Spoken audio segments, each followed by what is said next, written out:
What's up guys, Philip at Trade Genius. So we're into a new month, so we'll take a look at the monthly chart on this video and look at the levels that will be key for us in the month of September for Bitcoin, and we'll break down where we think Bitcoin is going this week. Also going to take a look at the 2014 model chart that we've shown you in the past that's correlating so well with current price action. I've gotten a lot of questions as to why we use a 4-day chart on that and compare it to a daily chart. And I'm going to show you that on a larger time frame, why that's working out the way it is. All right, guys, let's dig into this video.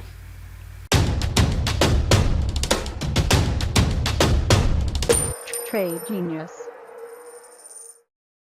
Okay, so here's the monthly chart. Last month of August, we made basically a hammer here, so that's bullish.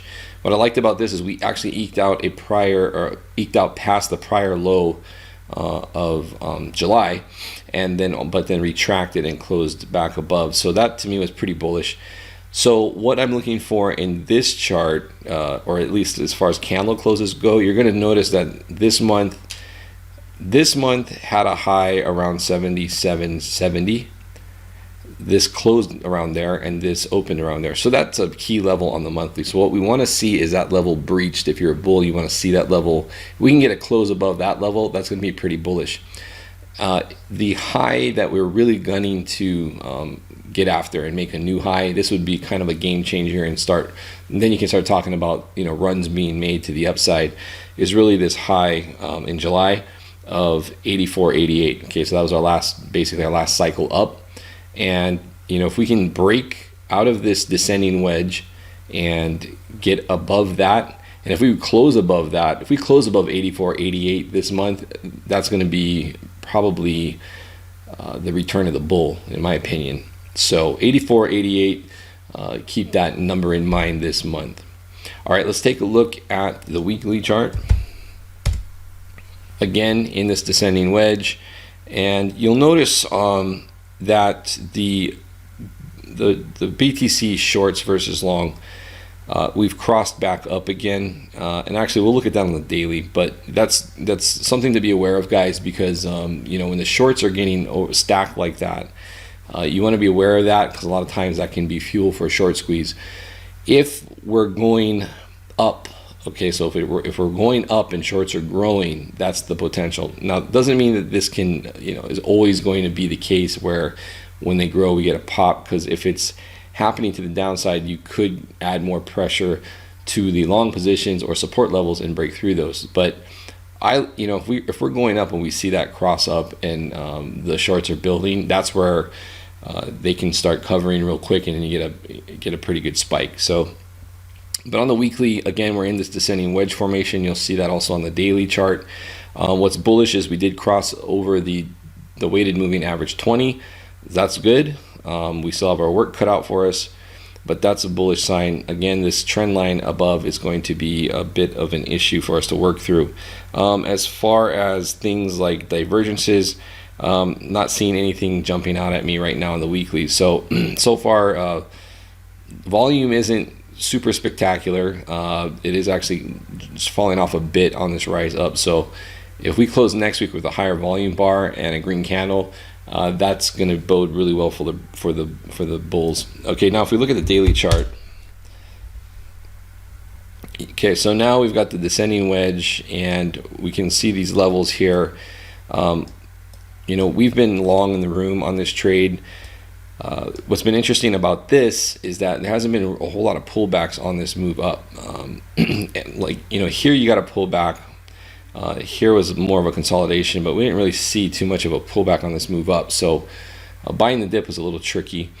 The other thing that was different on this move that kind of bucks the trend of the last few is that when the WMA 20, that moving average, had come up and over, that was top of a cycle, and what we would see is that price would come up to, so for example here, let me turn on my pointer. Okay, so when we came up on this first up cycle and then down, the WMA 20 crosses up over the WMA 65, right? Then what happens is you get a pause after it crosses back down, usually you get a first retest from the bottom. Okay, so that's what happens here. And it holds and then rolls back over. Good shorting opportunity. Okay, the next cycle, same thing. WMA 20 up and over, back down, comes back up, retest there, good shorting opportunity. On this cycle, however, we've come back down through the WMA 20 through the 65. We get that same test again. Should have rolled over, right? Wrong. Now we've got a big move up. So that's kind of been one thing I noticed, which was to me signaling a possible change in trend, definitely a vote of confidence for this being the bottom. So on the daily, that was pretty key for me to see. Now, obviously, going forward, as we march into this week, there's a couple things that you need to keep in mind. One is we've got a lot of resistance in the 7,500 area. The one thing that I'm looking at, which I think is going to be counterintuitive for most people, is the fact that we have this area here where you have the 200-day moving average coming down and in conjunction with this trend line that's part of this descending wedge. And believe you me, everybody and their mom is going to be shorting that level. So that's the majority consensus, right? But you know, markets, they're going to do things that are going to upset the majority. So it's very possible we see a short squeeze. And in fact, the 2014 chart basically says that's what we're headed for. The other thing you'll notice too is that, you know, we've got this cross on the shorts. People, they say, oh yeah, that's always the case. Shorts cross up and things spike. It certainly has happened the last couple of times, right? Big move here, and we got this one also here. This crossed, and we got this move up, and so now we got this here again. So if we were to march right up into this and these shorts continue to build, there's certainly a possibility of that price spike up. I think that we're getting close to that proximity of the 200-day moving average, where we started to see, we'll have to see signs of sellers coming in, but I think we have another push up into this 7,500 plus area definitely before we see any attempts, I think, by the bears to roll this over. Again, I don't see a lot of divergences, at least on the weekly and daily, that would indicate to me that a drop is imminent. So I think we got some more upside this week, and then we'll see how we react as we approach that 200-day moving average and this descending wedge trend line. Now the 2014 analog chart, and I'll leave you with that. If we look at the 2014 analog chart, okay, so I've shown you guys this. It's tracked really well, and currently I've drawn this arrow to kind of mimic the scale of the move that we'd be looking for as it happened here. Now, this would take us in relatively short order, take out the prior high here at around the 8,400 mark, and actually test this previous high as it did here. So that would take us up near 10K, and that would be a very large move. Now, doesn't seem likely, but Bitcoin is able to make those moves in very short order. I mean, look at the run from under 10K to almost 20K. That happened in a few weeks. So that, these types of moves are definitely doable in Bitcoin, but it's interesting to note how this has been tracking, and we're continuing to track. So that's what I'm keeping an eye on. I think there's a potential, if the psychology market structure stays the same, that we do get that short squeeze.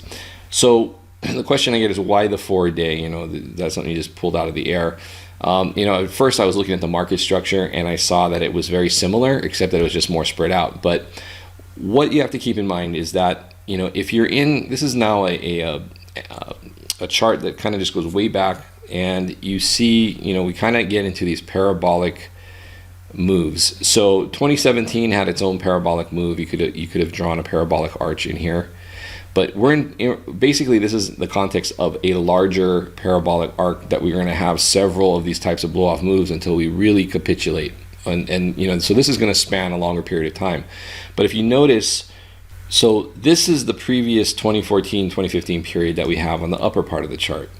Okay, and this is the period that we have now.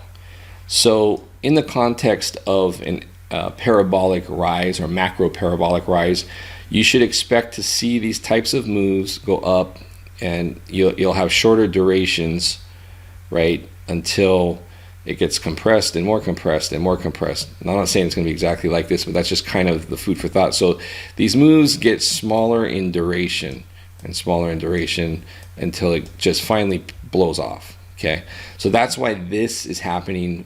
This correction is tracking the same, but in a more compressed time frame than back here, because it's following this parabolic price structure model. Okay, so that's why they match up, but one is at a 4-day interval versus the current interval here, because things are speeding up. So I just wanted to show you guys that on the parabolic chart of why that makes sense.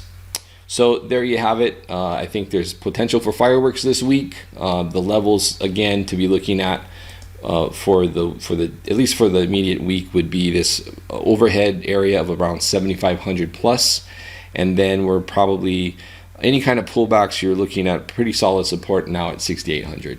All right, guys. Well, I hope that helps. If you got any questions, or please leave them below in the comments. Please hit like and subscribe. We appreciate that. If you're on your mobile, ring that bell. And if you have any questions, head over to tradegenius.co and inquire, and we'll be happy to help you with anything that you might be interested in. All right, guys. Thanks for watching. I'll see you in tomorrow's video. Take care. Bye.